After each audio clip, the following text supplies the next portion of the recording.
Bonjour, bienvenue à ce spécial COVID-19 ou coronavirus. Après cet épisode, où nous en saurons un petit peu mieux comment se détendre justement.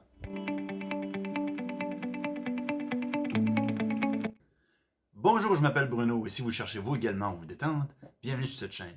Il vous suffit seulement de vous abonner et de cliquer sur la petite cloche, ça c'est pour rien louper. Bonjour. Premièrement, je ne prétends pas être un spécialiste, je ne fais que parler de ce que je connais et des méthodes que j'emploie depuis certain temps pour aider à diminuer un stress qui pourrait devenir peut-être, pas utiliser le mot, pandémique. Premièrement, le coronavirus-19, qu'est-ce que c'est? Ou coronavirus. Premièrement, ça se trouve être un virus qui serait peut-être un peu semblable à la grippe, qui affecterait soit les personnes âgées ou les personnes qui seraient à système immunitaire un peu affaibli. Ce qui fait la gravité de cette fois-ci de coronavirus, c'est que présentement, le fait que le virus se répand et fait en sorte que les systèmes de santé pourraient être engorgés au même moment. Bien entendu, pour que ça soit plus facile pour tout le monde, ça serait plus simple que ça soit un petit peu comme la grippe et que ça s'installe dans le temps. C'est pour cette raison-là que présentement, il y a ils demandent présentement de se mettre prêt à l'éventualité d'une quarantaine. Quoi faire en cas de quarantaine? Une quarantaine peut être relative entre 14 jours et 30 jours. On demande aux gens qui reviennent de voyage de se mettre volontairement en quarantaine, ce que je recommande fortement, pas pour vous, mais pour les autres que vous pourriez contaminer. Deuxièmement, je vous dirais d'avoir un kit de survie. Ce n'est pas le but, ce n'est pas de paniquer ou de céder la panique, mais de tout temps, vous devriez avoir un certain nombre de choses à votre disposition pour pouvoir parer à l'éventualité. Ce qu'on appelle un plan B. Plan B ou plan C, comme vous voulez. En quoi ça consiste? Généralement, on va vous demander d'avoir eau, nourriture, de quoi pour vous éclairer, une radio. Tout ça, c'est très simple à monter avec le temps. Moi, ça fait des années que j'ai ce kit-là. J'ai une radio, j'ai un paquet de piles déjà tout préétabli. J'ai de la nourriture. En frais de nourriture, ce qu'on vous recommande, c'est des matières qui ne sont pas périssables, soit du sec, du riz ou de la farine. Deuxièmement, on peut aller sur le congelé. Ça donne bien présentement, on est encore en période froide. Fait que même si vous êtes en quarantaine et qu'on pourrait manquer d'électricité, c'est pas un problème. Vous avez de la neige dehors, il suffirait seulement de mettre de la neige dans votre congélateur pour pouvoir maintenir la température jusqu'à temps que le système repart. Du côté des liquides, bien entendu, ce serait peut-être bien d'avoir quelques gallons d'eau. On s'entend quelques gallons. Ça sert absolument à rien d'avoir 40 gallons d'eau à la maison. Là.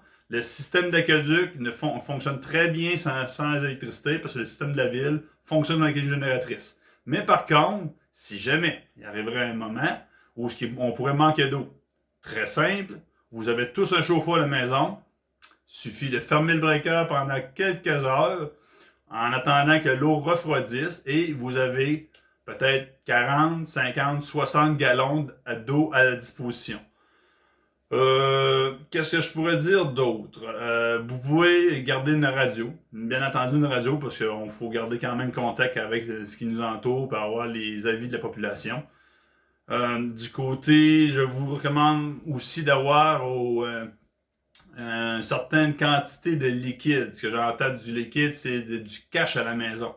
Parce que si il pourrait y avoir genre une panique, que les gens veulent retirer de l'argent, ben vous avez déjà de l'argent de côté. Et bien entendu, vous savez bien que l'argent est un très gros vecteur contaminant. Si, mettons, quelqu'un a la grippe, il prend un billet de banque, puis il vous le donne, ben, il y a des grosses chances qu'il y ait le virus de la grippe dessus. Pourquoi je vous le demande présentement ou éventuellement d'avoir ça dans votre kit? Parce que si vous avez déjà un certain montant, mettons fictif, de 1000 $ à la maison, votre 1000 $, ça fait peut-être 3, 4 mois, 2 semaines, 3 semaines que vous l'avez. On sait bien que le virus ne t'offre pas plus que 24 heures sur un objet solide. Si ça fait déjà une semaine, vous avez vos billets de banque, ben vos billets sont stériles et il se trouve moins avoir des germes dessus. Donc, l'argent que vous possédez, que vous allez donner, se trouve être plus stérile. Tandis que si vous allez à un guichet en retiré, on ne sait pas quand est-ce qu'ils ont été mis là, on ne sait pas s'il y a des contaminants, ben le fait d'avoir de l'argent liquide chez vous fait en sorte de prévenir un petit peu la grippe, mais de l'autre côté aussi vous rassurer. Bien entendu, toutes les suggestions que je vous apporte présentement, c'est à votre bon gré à vous. Je ne prétends pas être un spécialiste, je fais seulement vous dire que de vous préparer à l'éventualité. Ça pourrait arriver comme ça peut pas arriver. Bravo si ça n'arrive pas, j'espère beaucoup. Mais comme on dit, vaut mieux prévenir que guérir. Donc, avoir un kit de survie, de survie, un kit prêt à toute éventualité est une bonne chose à avoir dans le fond dans la vie. Pour récapituler, ce qui est bon d'avoir, c'est un moyen de communication pour l'extérieur, soit une radio à pile ou qui se trouve à cranker. Moi, j'en ai une qui est comme une genre de dynamo que dessus. Ça a coûté 10$ sur Walmart. Ben, je l'ai depuis quelques années. Puis quand il y a une panne de courant, ben, je fais juste la cranker puis j'ai la radio. Deuxièmement, on parle de nourriture. Nourriture, on parle surtout de mets qui sont emballés sous vide, réfrigérés.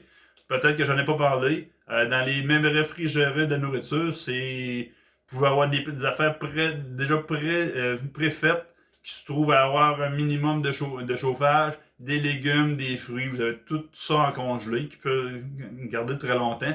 Du canage, parce que le canage peut durer jusqu'à 1 an et demi, 2 ans.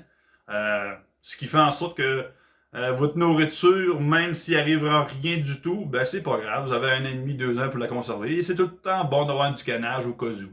On ne sait jamais.